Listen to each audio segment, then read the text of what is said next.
Assalamualaikum warahmatullahi wabarakatuh.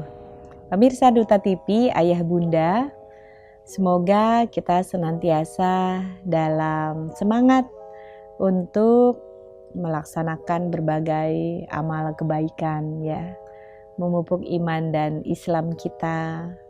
Kemudian sebagai Muslim juga kita harus senantiasa menjaga persaudaraan, tali silaturahim kita bersama keluarga, kerabat, sahabat kita ya, teman-teman ya, siapapun yang ada di sekitar kita.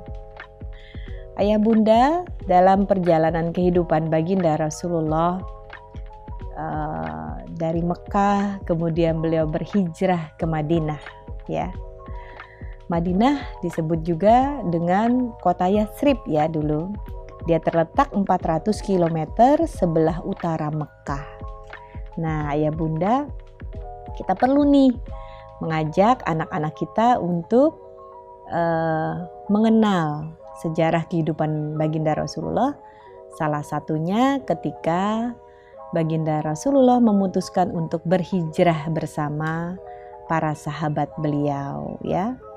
Setelah beberapa perjalanan beliau bersama para sahabat ya di Mekah, mengalami penderitaan karena dikecam, diancam kehidupannya oleh Bani Quraisy yang tidak merelakan adanya kaum di antara mereka yang memeluk agama Islam, meninggalkan sesembahan mereka. Jadi kota Yatsrib menjadi pilihan, menjadi tujuan hijrah kaum muslim karena banyak penduduknya yang telah masuk Islam ya. Dakwah Mus'ab bin Umair dan para tokoh yang telah berjanji di Aqobah ya, jadi sebelumnya ada perjanjian Aqobah, berhasil dengan gemilang. Kota Madinah ya, Yatsrib dikenal sebagai dataran yang subur, lembah-lembahnya memiliki mata air. Kemudian kota ini dibentengi dengan pegunungan yang kokoh.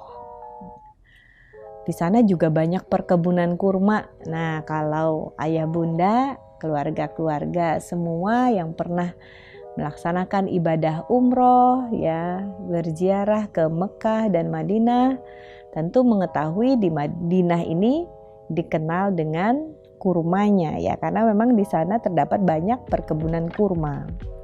Di sana menetap orang Arab yang pindah dari Yaman ya, kemudian dua suku besarnya adalah suku Aus dan Khazraj.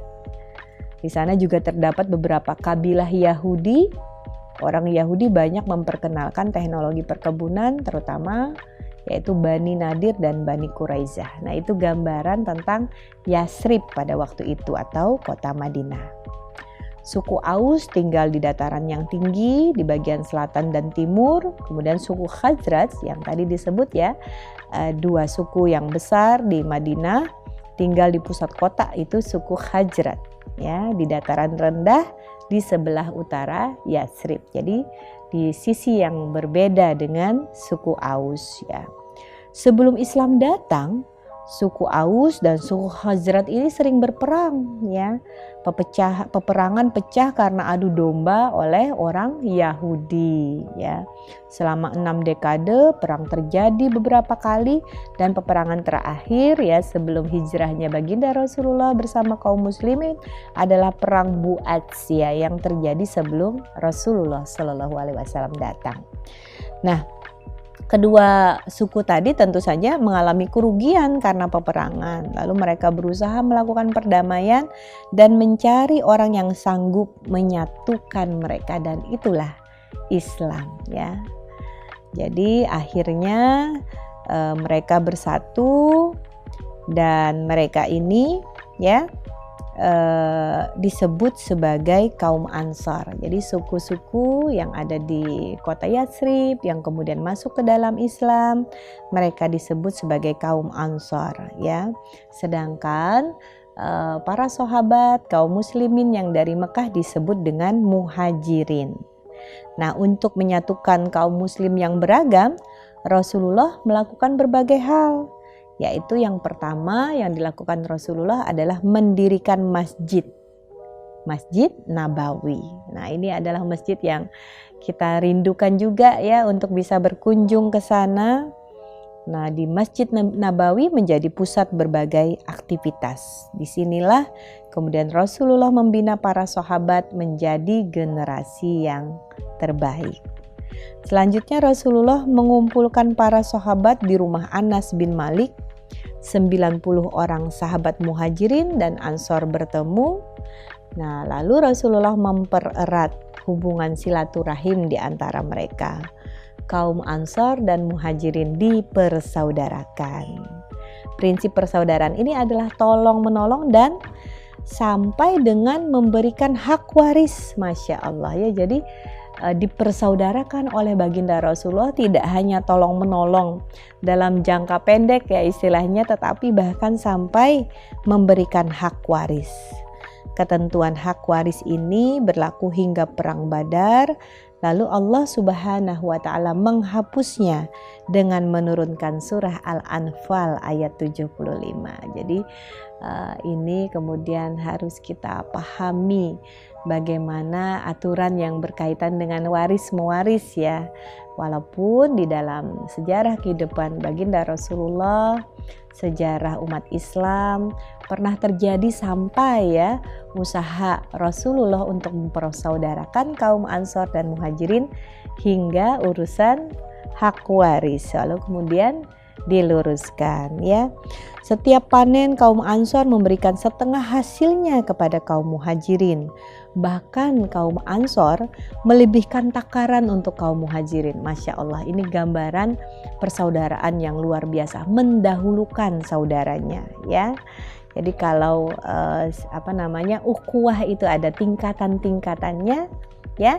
Tingkatan yang paling lemah adalah kita berlapang dada dengan saudara kita atas apa yang didapatkan diperoleh oleh saudara kita, dan bahkan kalau bisa sampai mendahulukan saudara kita atas diri kita. Itulah yang dicontohkan oleh kaum Ansor terhadap kaum Muhajirin ya. Kaum Ansor rela menyerahkan barang-barang berharga mereka, namun kaum Muhajirin juga tidak mau menerima begitu saja tanpa bekerja. Mereka selalu membantu, berkebun dan berdagang. Nah, kemudian selain mempersaudarakan, Rasulullah juga mengadakan perjanjian. Tujuannya untuk menyingkirkan semua dendam antar kabilah, ya kan ada suku-suku yang sebelumnya suka berperang begitu. Salah satu isi perjanjiannya adalah aturan untuk saling menolong, menolak kejahatan dan kerusakan, ya. Apabila ada perbedaan pendapat di antara mereka, harus dikembalikan kepada Allah Subhanahu wa taala dan Rasulullah sallallahu alaihi wasallam. Ini menjadi pelajaran buat kita semuanya betapa pentingnya untuk kita menjaga persaudaraan dan mencoba mengantisipasi hal-hal yang bisa menimbulkan perpecahan di antara kita. Ayah bunda mungkin juga kalau punya beberapa orang anak ya, tentu kita juga sudah harus mulai mengajarkan kepada anak-anak kita untuk senantiasa menghargai saudaranya, menolong saudaranya ya, kemudian mencegah hal-hal yang bisa menimbulkan perdebatan, perkelahian, walaupun di antara pengalaman-pengalaman emosional itu juga memang harus kita kenalkan secara tepat kepada anak-anak kita.